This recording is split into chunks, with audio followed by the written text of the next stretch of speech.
receiving a copy of your proclamation, all the members of the team and the coaches, when you come up later on in the program. We'll be handing that to you at that time. Thank you very much.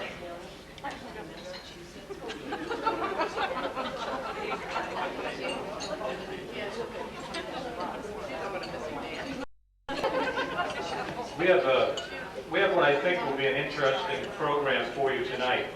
Before we have dinner, I'd like you to help me in congratulating two people. Earlier today, we had a couple of wreath ceremonies over in the Costello Sports Complex. Some of you folks know these people very well. Some of you probably don't know them at all. We named the equipment room today for John Wood, and we named the reception area for Pat Carlista. And these people played a very important role. If I can ask them both to stand, please, and receive recognition.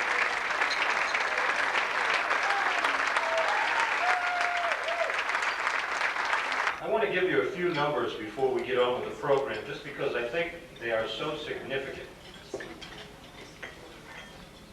You're going to hear very soon from Dick Costello, who coached the first 7 years of this 20-year streak.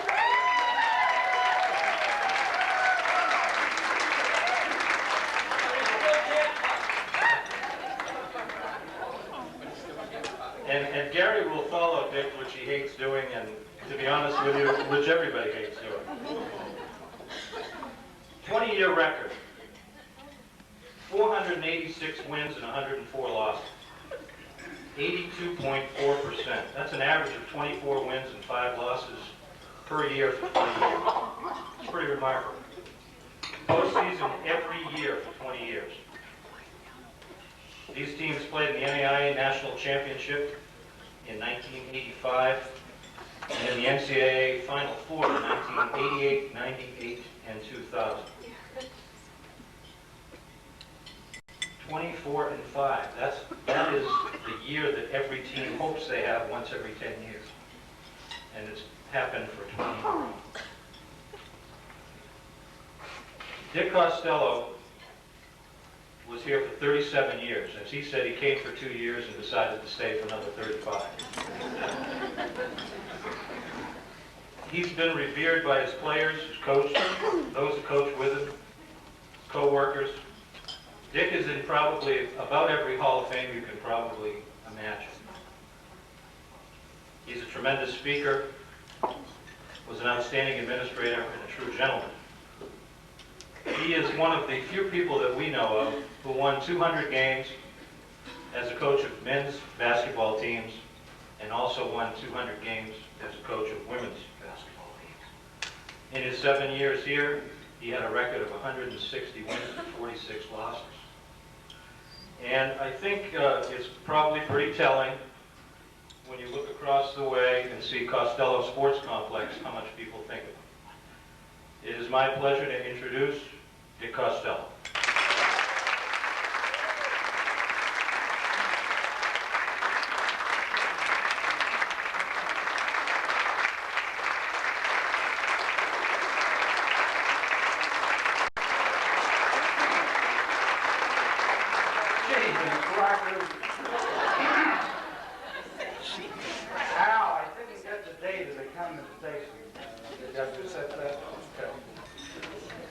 When I first heard of this affair, 2020, I thought sure the MC would either be Barbara Walla or Hugh Downs. But I see that neither of them are here. Al wanted me to make some mention of some of the development, the women's program as it relates to basketball. Of course, I can't go back too far. When you're 45 years old, how far back can you go? I started coaching at 5, and in the early days of the program, we really had some talented women here, but we didn't have a program. And a lot of the credit for the development of the program goes to Paula Hodgson. As soon as she got here, right after we hired her, she immediately did away with what they called play days and put in competitive athletic programs, one of which was basketball. And she kind of tried to make it the same as the men. And then following Title IX in 1973, USM was really ready, really ahead of their time, because we already had these programs on the board. And it's true then that the skill level of the gals was not very high. And I think that's understandable. Some of these gals were coming in here with 1, 2 years of competition, and it was a little bit exasperating in the beginning. But they improved, and our schedules improved. Those early years, there's no way they could win 20 games. They're only playing 13 and 14 games. That's pretty hard to do. But then we expanded those. So we expanded them for several reasons. One, we got in the NAIA, and we started playing NAIA teams. We formed the Western Maine Athletic Conference, and that added to the schedule. And as a matter of fact, being in the NAIA, they had no limit on what you could play. We were playing 25, 30 games at that time, and I think that helped with the development of the skill level. And what was important during those years in terms of play was the state series. Every school, every college in Maine was in the state series, and that was really the big thing. That was what you tried to get, and of course you had to get by UMO, because UMO was the big horse in this series. And then after the NAIA put in a national program where you could go for a national championship, there was a group, but probably, I bet there isn't anybody here probably ever heard of the AIAW. Yeah, Paul, I would figure you would, and Pat, I would think you would. Yeah. But they were a group that organized the women and organized these tournaments. But once the NCAA got in, the AIAW was all over, and everybody was moving toward the NCAA competition, and that group went out of business as these tournaments developed. The state series went out of business because there was an NAIA tournament to go to, there was an NCAA tournament to go to. Colby, Bates, and Bowdoin were participating in the New England Small College Conference tournaments, and so the state tournament died. And in all of that competition, USM was always a factor. One of the things that made USM tough, we always picked up some transfer students. And it's interesting for me tonight because 2 of the students here, one was the first one, Jeannie White, and the most recent, Trish Ripken, both came from UNO. And you could look through our rosters, and you will find year after year that we picked up a transfer that really made a difference in our play. Now, somebody asked me about how I felt about coaching men, coaching women. Coaching young ladies was really a pleasure, and I don't know if I ought to use the word young ladies. I mean, would you think young ladies would short sheet the coach when you go away on a trip? When we were setting up an out-of-bounds play, and I asked one of the gals, I said, "Do you know what you're supposed to do?" She said, "Can I phone a friend?" I am not mentioning any names because 10 years and you average, say, 13 kids, you got 130, you can't mention them all. As George Orwell said in his Animal Farm, all the players are equal, but some are more equal than others. And bearing that in mind, I think that we won't mention any of them. And then I'd like to close by simply saying, we hired Gary Fifield as the coach, and we got a superb individual and a fine tactician and a great coach. And he certainly has shown that year after year, regardless of who leaves and who comes, he gets the job done, and we certainly want to give him a great deal of recognition and a big part of that 2020. And I'm going to call Barbara and ask her why she's not here. Thank you very much, Al.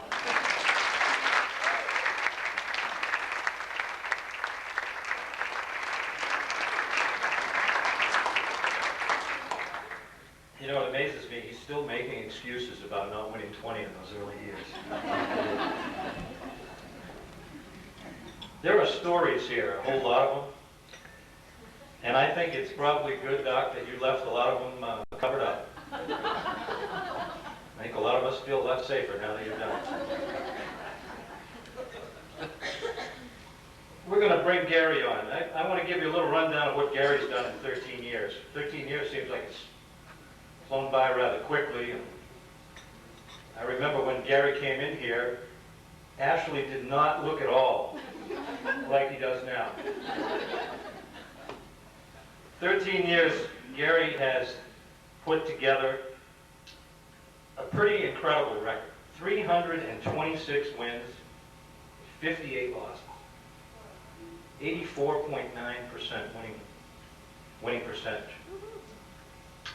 One of the top, where's BL? Second in the country, third in the country among active coaches? No idea. Is that crack SID, DLL out there? Thank you, Bill. Let's say it's in the top 3. Nobody else knows here either. Gary's had a tremendous number of honors since he started coaching here. He's been selected Coach of the Year numerous times. He also was selected to coach at the Olympic Festival a few years ago as the only Division III coach to be selected to coach at the Olympic Festival. From my perspective, on a day-to-day basis, Gary's not just a coach. He's one of our administrative staff, assistant AD, does a tremendous job with everything he does, including scheduling, facilities, games, summer camp program, very skilled administrator. As a coach, he's very, very organized, very prepared, and it shows when he plays and when our folks play against other teams. I'm sure some of our people are sick of knowing the offense better of the other team than the team does, but we certainly do. It's my pleasure to introduce Gary Fifield.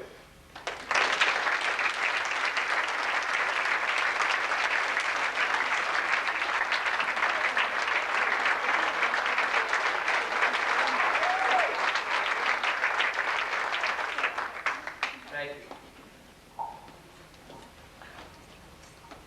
You now know after hearing Doc why I hate to follow him. What a great speaker he is. Out here this afternoon, Bill Wise and I were reminiscing a little bit about when I came over for the interview and Bill meeting our family, and Ashley was 4 at the time. And there was a lot of gray squirrels on this campus, and he was very fascinated by the gray squirrels at the time. And throughout this 13 years, he's had many, many sisters, all of them who have been basketball players. And he's gone from someone that they used to chase around the gym and trying to grab and Diana Duff just to try to put them into the lockers, into trash cans, and you name it, to now I have to make sure that he's not being dated by any of them. So things have changed just a little bit there. But anyway, when you're preparing to talk about 13 years, you know, you go through a lot of things. What do you really want to talk about? You know, all the victories, all the championships, your All-Americans, your All-Stars, your former players who are giving back to the game now, either as officials or coaches. We have many players who have been a part of this program. I'm not just in the last 13 years, but over the part of the program, who have given a lot back to women's basketball as coaches, as officials. And you know, to me, that really means a lot, that they're able to give something back to the game. But anyway, I've chosen kind of to go more on a human interest standpoint versus the wins and losses and the numbers, and talk about our first two things. Our first year had to follow a legend, as you all know, in Doc. Really didn't know exactly what I was getting into, quite frankly. But a lot of things happened.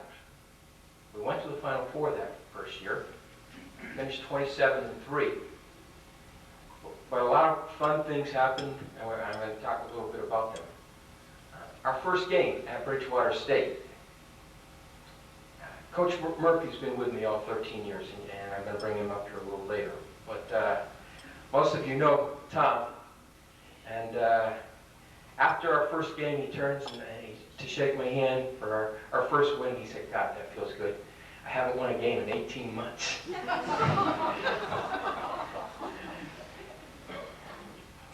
That year, Doc had us scheduled in a Thanksgiving tournament down in Babson. And, you know, with the budget here that we have at USM, you know, we were going out for a pre-game meal, looking for some type of a 5-star restaurant. Well, in Wellesley, Mass, we ended up at the Star Market grocery store in a deli getting our pre-game meal.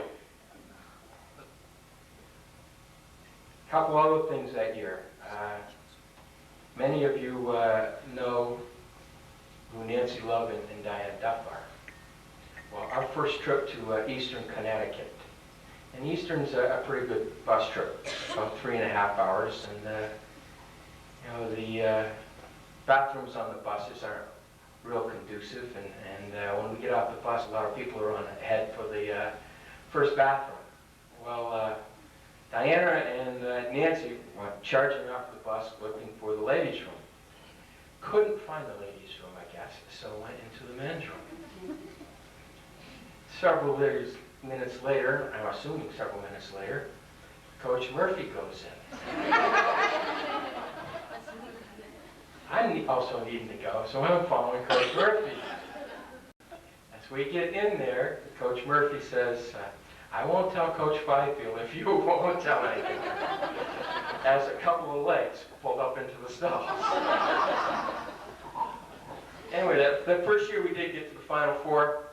We had a lovely trip to Fargo, North Dakota. All places to go in March. A few interesting things that happened there. First of all, the night before our trip over, I get a phone call at about midnight from a reporter from Rochester, New York. We're going to play St. John's Fisher. He wants to know what I feel about playing the #2 team in the country who's undefeated. At which point I say, well, we've only got one loss. I don't know what's the difference in one loss or not, but you know, I'm tired. We've got a bus first thing in the morning at 7 o'clock. Good night. The bus didn't come at 7. Remember that, Doc? At that time, the NCAA made you take a Greyhound bus, or they would not pay for it. The closest Greyhound bus station was in Boston. It was supposed to pick us up at 7 a.m. Bus driver slept through. Doc was on the phone calling everybody, trying to find out why did it happen, and we ended up pretty much getting a police escort from here to Logan. With the bus driver, once we got to Massachusetts, not knowing where we was going. Good thing Larry Woodward was with us because he was given directions. We got onto the flight about 45 minutes late, but since it was 20-some odd, they held the flight. Never ticketed us, never checked our luggage, nothing, except for many ugly other plane riders who were very upset that they were going to miss their connections. So that was our first trip to the Final Four. We lost that first game to St. John's Fisher, of which that night we were reminded of that about every hour on the hour because we kept getting calls from the St. John's Fisher's girls. My watch says that it is now midnight, and then my watch says now, thank you very much, it's 1 a.m. And at that point, I think Tom and I said, if we ever get back to the Final Four, we're going to make sure we win at least that first game because we want to get that watch. So that was our first year out there. We lost to UNC Greensboro in the consolation game. They were on their way to Division I. They are now a very strong Division I program. But it was a great experience just getting to that Final Four. Second year, many things happened. I showed what a great coach I was real early in that season, in that we're down at Salem State. We need a 3 at the end of the game, and we have the ball. I don't think that our players know that we need a 3. At which time, as I'm screaming for a 3, screaming for a timeout, Diana Duff drains a 3. Of course, referees, being in Salem, Mass, will wipe out the 3 and give me the timeout. So I really look like I'm a great coach here, you know. They just took a 3 away from us. But lo and behold, Duff came back. We ran a 3, brought her off a double screen, and she nailed the 3, and we went on to win that game in overtime. So it came out. That year we also went to the Bahamas. Some of you saw that picture out there. Many things happened in the Bahamas. Ashley celebrated his 5th birthday down there, and that they sang happy birthday to him at breakfast. I about started an international incident. We're playing the Bahamas national team in the semifinals, and when you go down there, they have American officials, except for when you play the Bahamas team. And being as quiet as I am on the bench and not very vocal, I let the Bahamian official know that we hadn't paid all that money to come down there. At which point, at halftime, Al probably saved my life because the president of the Bahamian National Basketball Association told me he could chop me up and send me back if he wanted to. And Al kind of stepped in between and saved me once again. I don't know if there was anyone here that was on that trip, but a few of the girls got great tans, and a few of the girls didn't get great tans because they decided, a few of them, that they were going to play cards with the Calvin men's basketball team that happened to be down there and missed a curfew. So a few of them missed the last couple of days on the beach. And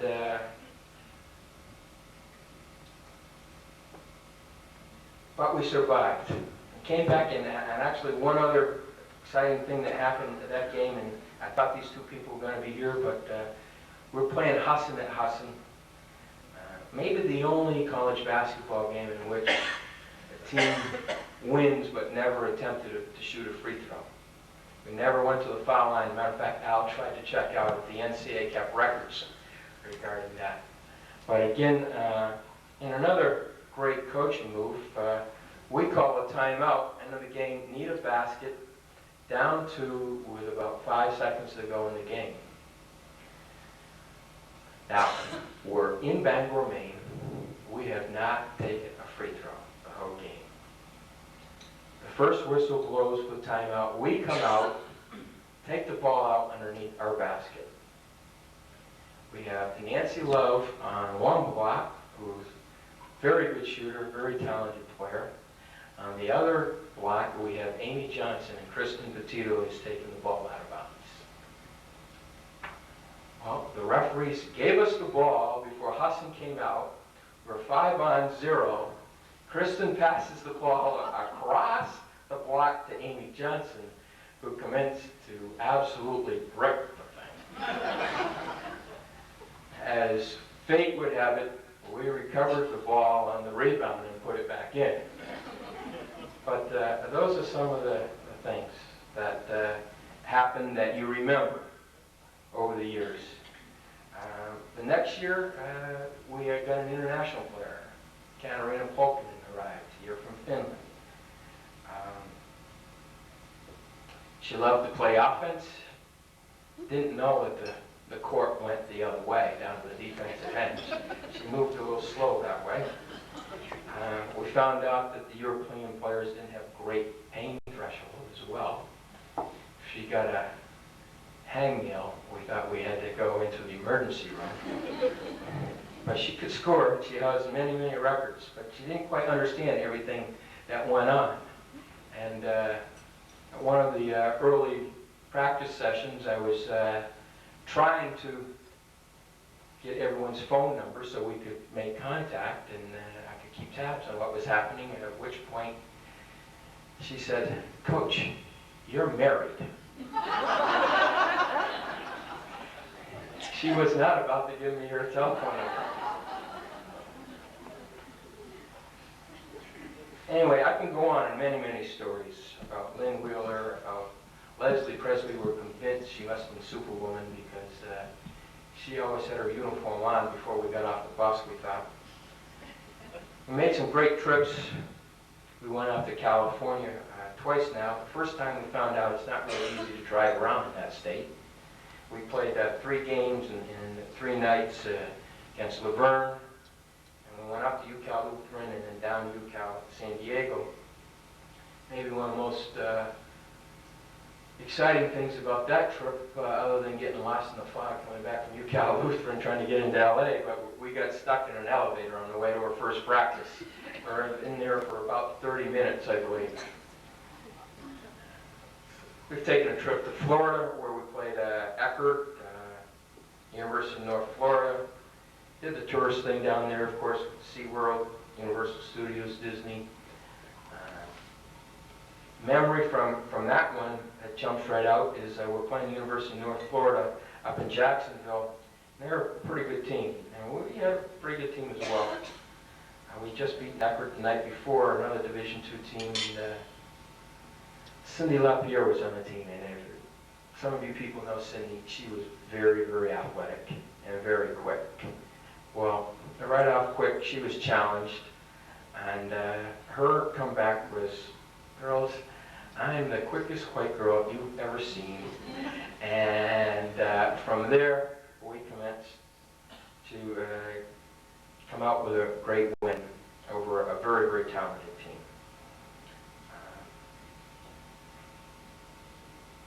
Some other things. I think everyone looks forward to exam time and vacation break when I put on the sneakers and get out and find the 11-man fast break drill. Some people reminded us of the time that Tom and I got our sport coats mixed up at halftime and came out, and all of a sudden Tom goes like this, and it's up around his elbows, and I'm like this with down. Actually, our wives noticed before anyone else, I think. Who can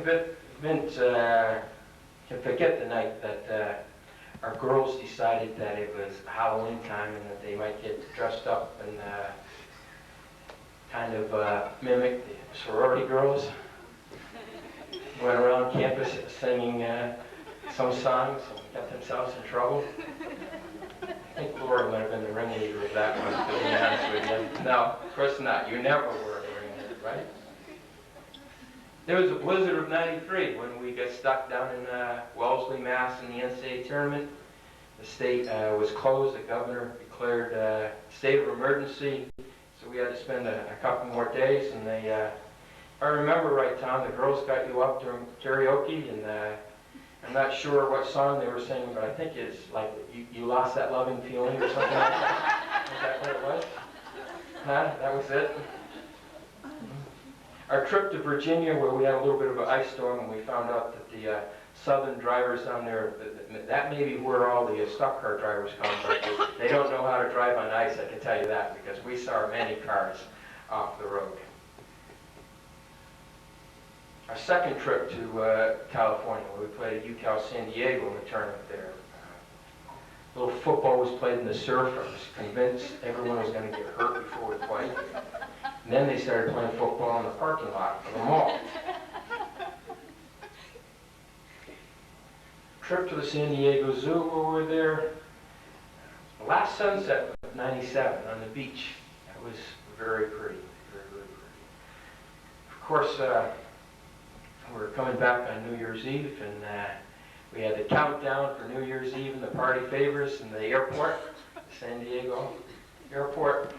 I really don't know who had more fun out there, whether the parents that went on that trip or the players. But the parents headed to Tijuana several times, and then they headed over to Nevada to do some of those adult entertainment type things, maybe, and one-armed bandits, I think, were had. And who can forget our trip to Middlebury a year ago, where Danielle's dad had a great feed for us, and then we happened to be in a hotel where we had a fire alarm at 1 o'clock in the morning. It was 28 below zero out, and Jamie Zom slept through the fire alarm.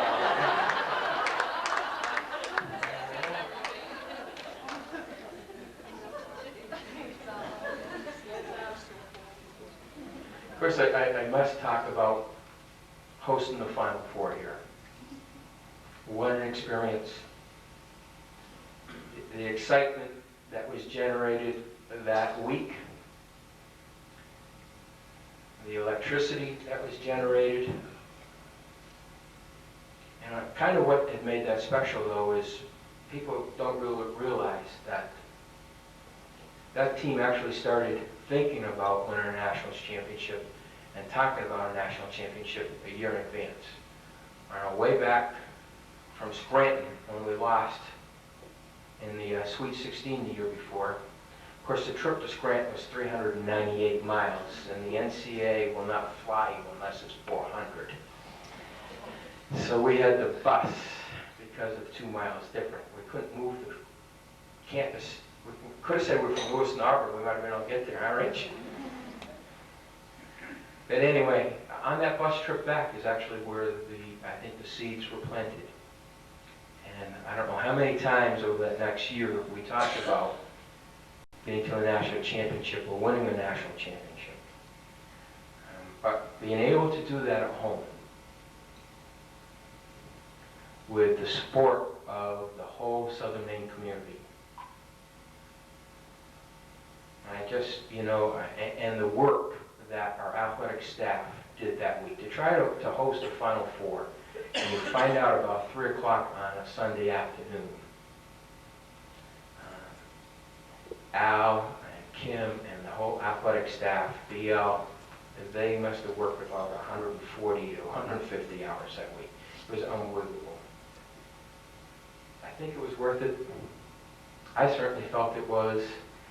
And I know that many, many people have told me that, first of all, when we ran out onto the court that night, the noise and the smiles that were on every player's face, everyone ear to ear, was one of the most exciting things, and some people who've been around here a lot longer than I said it may have been the most exciting thing that ever happened on this campus in terms of electrifying the whole community and rallying around women's basketball and the athletic department. It certainly made me feel very, very proud. And again, we ran into this school called Washington University, unfortunately, in the championship game. But I think, the memories that all those players have, Mandy and Joanna especially as the captains of that team, but all of them, right down through to the 3 girls. There were just 3. Julie, Allie, who else? Danielle was on that team. Is Aaron on that group? Aaron, okay. Amanda. Jess Hopkins. You know, those people got to experience it, you know, twice. Most people are very fortunate if they ever get to experience a Final Four once in their careers, and they've had the good fortune of twice. Amanda Kimball. Amanda, sorry, you're hiding back there, behind Tom. Then this year's team, you know, first of all, I got to tell you, Al put the pressure on for this 2020 banquet last May. He came to me and said, you know, can we mark it this year as the 2020 year? And I asked him if he could at least wait off until after the first semester to see where we're going. Because Al's always scheming ahead of things. He's been planning this banquet. You know, you think we've been planning this banquet about 2 months. Al's been planning this banquet probably 2 years at least at this point.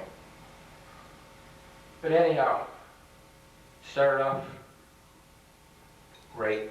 A lot of people were really surprised. They thought we'd lost our whole front line from the year before, and you know, and didn't know where, you know, we were going to be and how we were going to do without our front line and so on. But we started off 7-0 before that dreadful game down at UMass Dartmouth that everyone wishes never ever happened, because it's the only time in the history of USM we've lost to UMass Dartmouth, by the way. Hopefully the last time ever.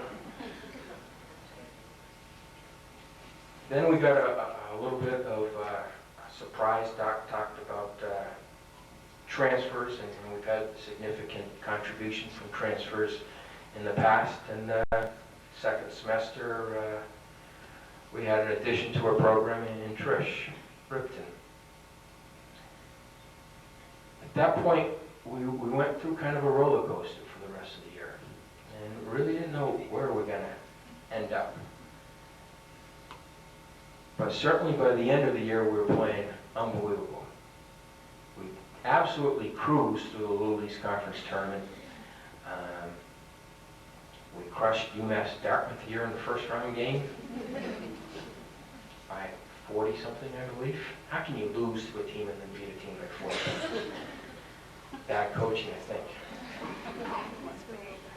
Then we had lopsided wins over Eastern Connecticut, and then won the championship game by 40-plus points over Plymouth State.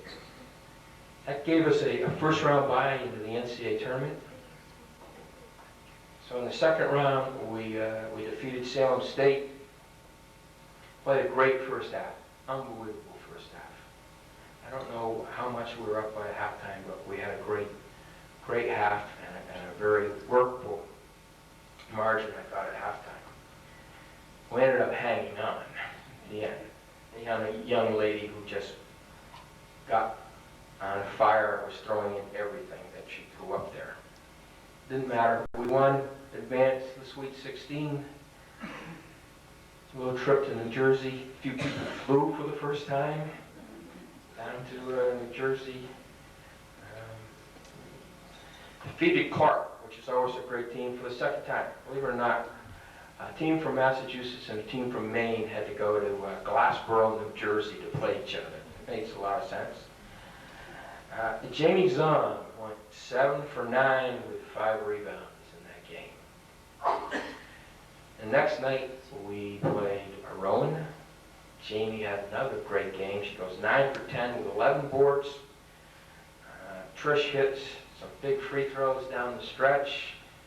And lo and behold, we're headed back to the Final Four for the second time in 3 years, and we're going back to lovely downtown Danbury, Connecticut. Although this is the one time I've ever gone down to Danbury, Connecticut looking forward to it.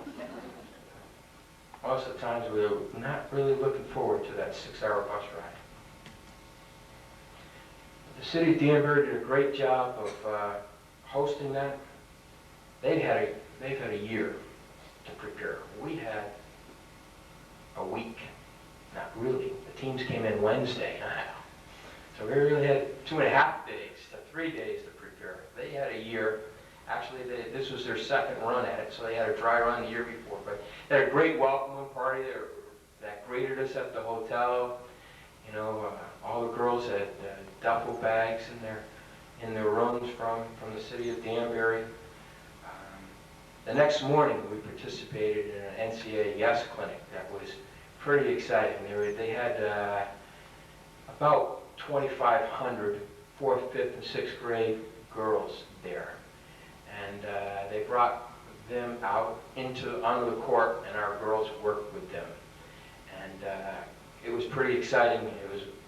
And then they had an autograph session that the girls just got mobbed in doing.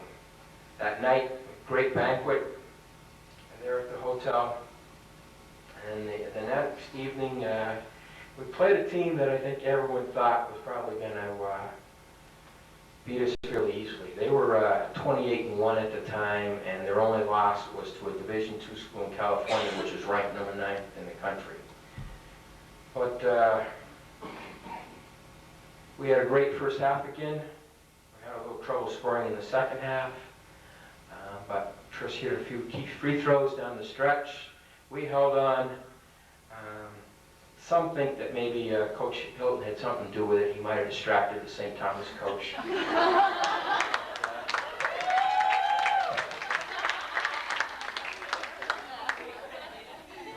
Players know what I'm talking about. Anyway, it was a great win. It really was. And then we ran into that Washington University again, unfortunately. That they were kind of a steamroller.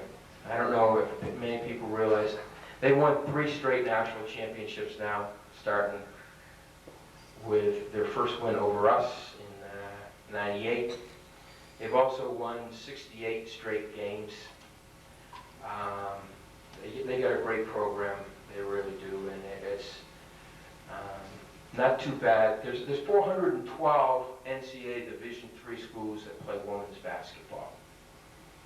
And I guess finishing second out of 412 is not that bad. I'd like to win that one time though, to win that national championship, that's for sure. But anyway, we ran into them, and that was kind of the end of our season. But we had a great year. Maybe what was more impressive with this one is I don't think anyone expected us to get there. I really don't. You know, compared to the year before where we talked and talked and talked and really set that as a goal. Well, we always set that as a goal, but sometimes there's goals that, you know, might be really out there, but if you don't set that goal, you're probably never going to get there. So we always set it. I don't know if we always really mean it, but it never hurts to set that goal.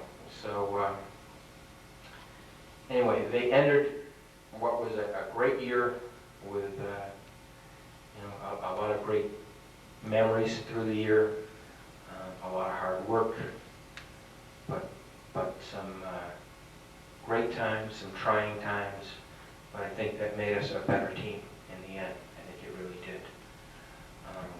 Before I give the mic back to Al here, I need to recognize my wife, Mary, who has put up with my coaching for 13 years.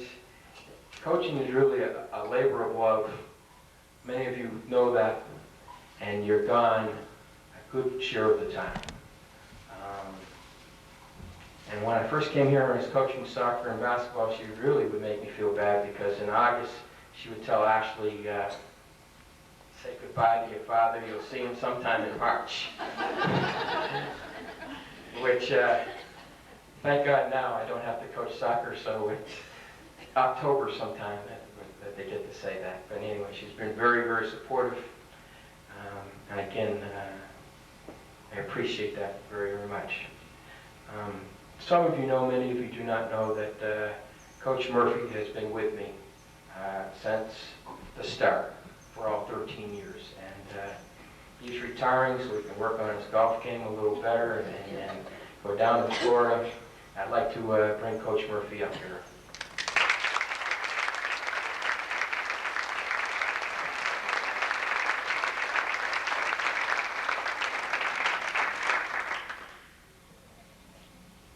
I'd like to present you with this plate. It reads 1987 to 2000, Thomas R. Murphy. recognition of your 13 years of service to USM Women's Basketball. Thank you for your hard work and total support. Thanks very much.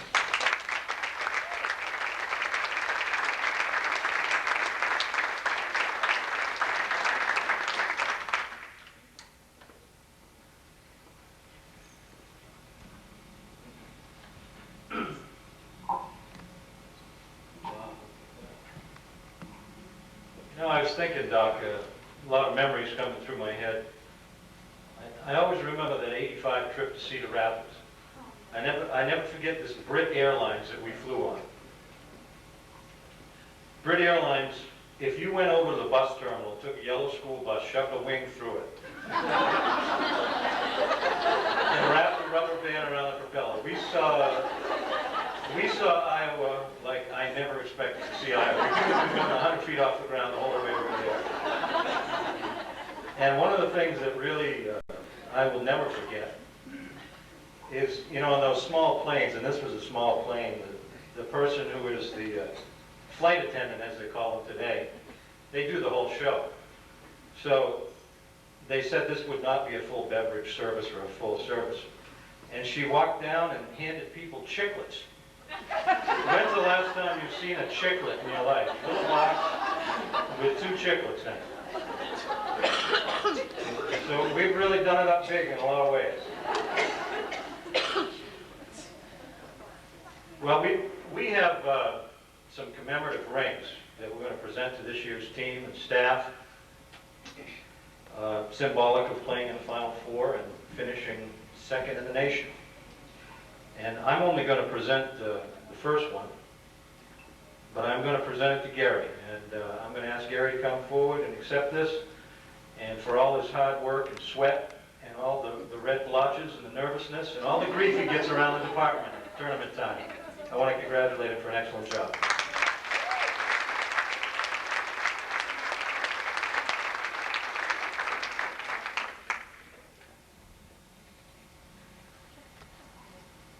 You can't have the quality program that we have without strong support from your administration, you know, and that starts at the top with our president, right down through to Al and Kim and our support staff that's here within the athletic department. Starting there, I'd like to first present rings to President Patnod.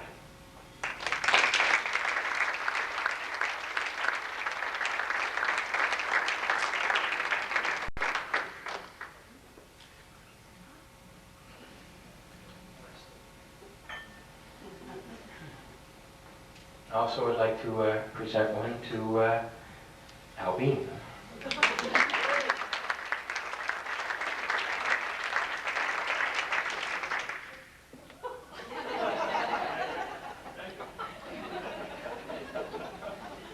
And Kim Turner, Assistant Athletic Director.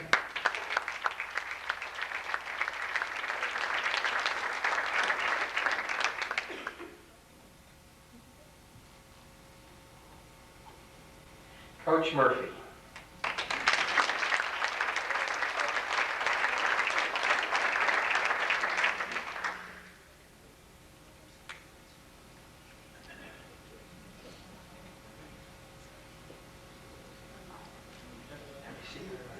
Coach Hilton.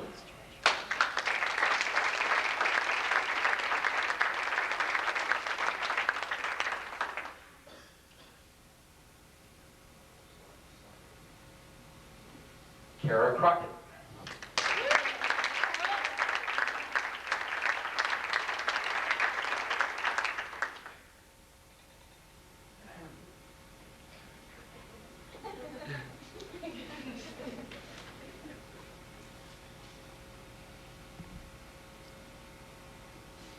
Amy Lemieux.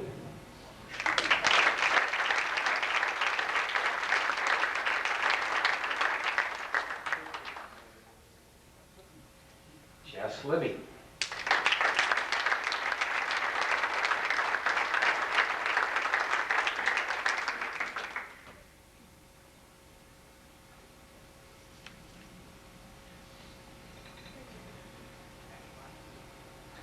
Becky Watkins.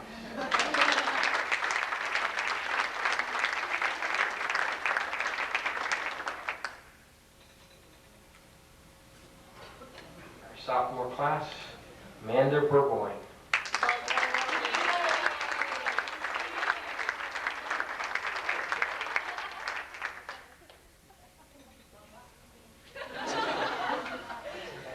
Sophomore?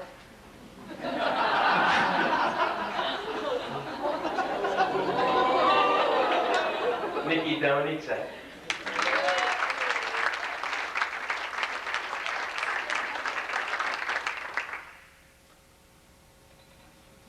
Jamie Zahn.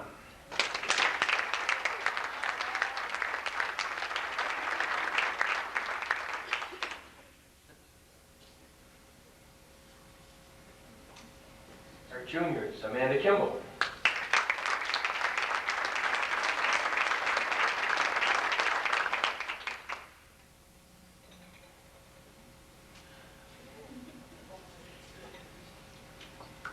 And Aaron Shaw.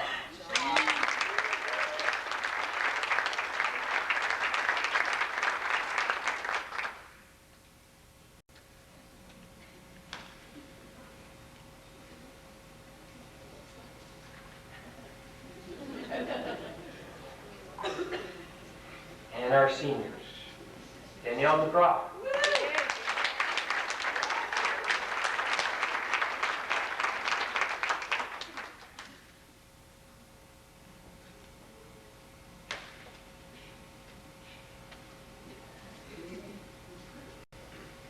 Amy McLaughlin.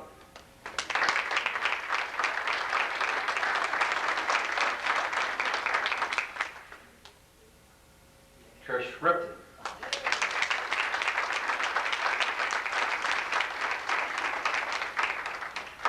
Trish hits some free throws, but she still can't cover her own shadow.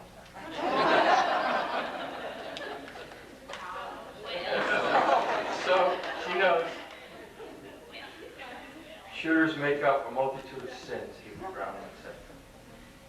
Our co-captains, Allie Hathaway and Julie Plant.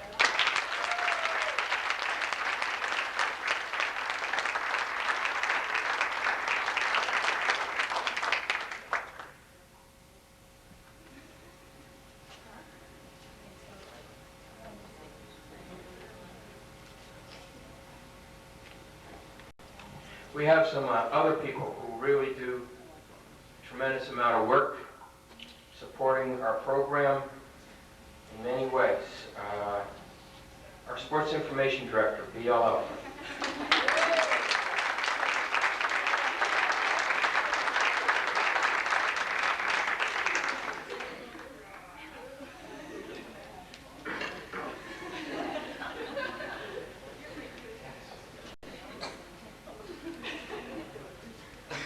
The voice of the Huskies, and Dr. Stats, Greg Jordan.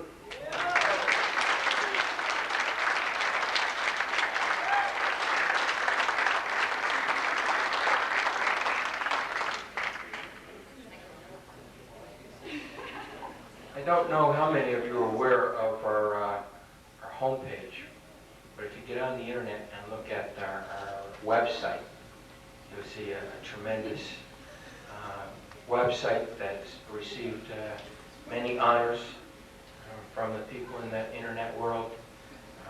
Noel Newworth.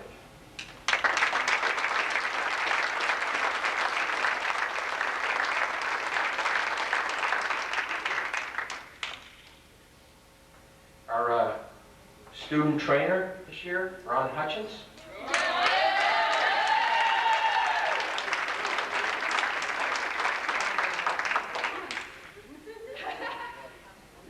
And our manager, Jason Crow.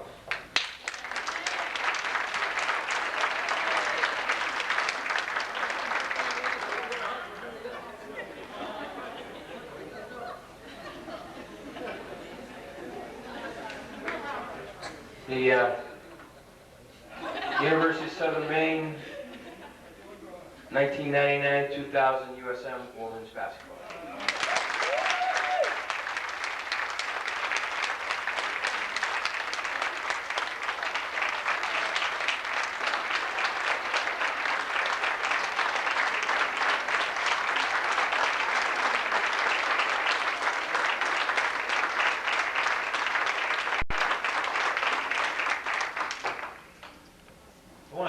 all. It's been a wonderful night. It's been a real joy to see some of you that we haven't seen for a number of years. Good chance to reminisce a little bit. I'd like to remind everybody before you go, we're set up on the other side of this wall to take a group picture of all of the basketball players from the different eras, and we will be sending each of you a copy of that picture. And we'd like to ask anybody here who played, was involved as a coach, staff member, to go over and get in that photo so that we can have something to remember this night by. Thank you very much. And No. Al did a very bad thing this year. He took me to the NCAA. And I learned only, he tried to teach me a great deal about athletics. It's a very difficult process. I learned one thing at the NCAA conference. We have the best Division III athletic director in the country. Thanks very much.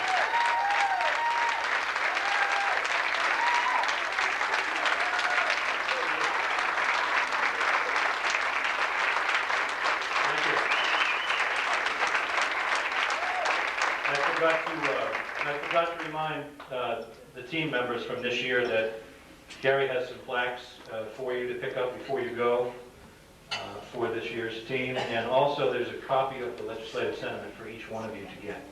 Thanks again. Congratulations. Have a good night.